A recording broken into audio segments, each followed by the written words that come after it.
Враг сзади по левому флангу!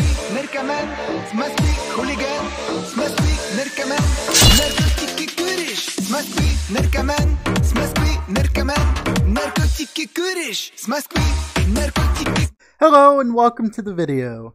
Today's topic will be centered around my solo dungeon clearing build. It has been updated since last time as I have a lot more knowledge about the build and how it functions. Right now we are actually using the Great Axe as it is much better at clear speed than the Infernal Scythe, thanks to the ability of Whirlwind and how it simply mows down mobs much better than Infernal Scythe's E. Also, with the way specializations and masteries level in the game, it is actually more efficient to start with regular items and not artifact items to level up your masteries and specializations, as it allows you to get stronger quicker, which will allow you to progress faster. So I'm going to go with this from now on instead of the Infernal Scythe until I can get to the point where I can run the Infernal Scythe without having too much of a penalty to my fame farming. The armor we have today, it changed a little bit, but right now we're using Scholar Cowl, of course, with the energy shield regen for sustain through longer fights, and allows us to keep running as we don't have to keep waiting for our energy to refill most of the time. A big change here, we changed to a mercenary jacket as it meshes a lot better with Whirlwind. Another reason why we decided to go with the battle axe, as Bloodlust reads, every time you damage an enemy, you heal yourself for 43. Lasts for a lower of 8 seconds for 15 hits. Of course, it'll go up if you're in a higher tier item power, etc.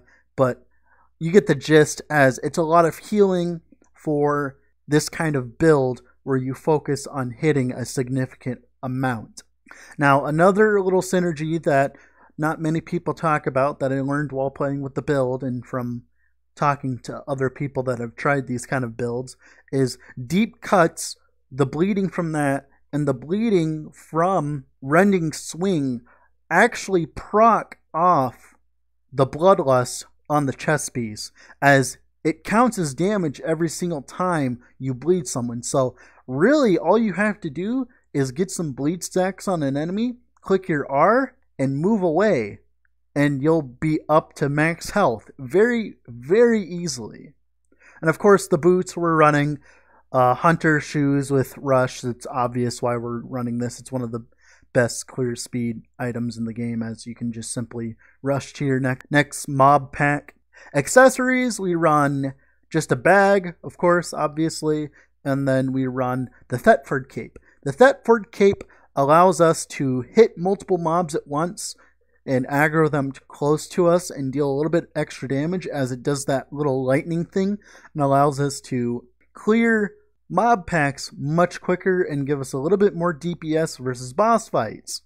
Our food this time around, we're going to be running beef stews for more damage, because killing bosses is a pain with this build sometimes, so it's nice to get that extra little bit of damage that the beef stew gives you, and especially for clear speed throughout the dungeon.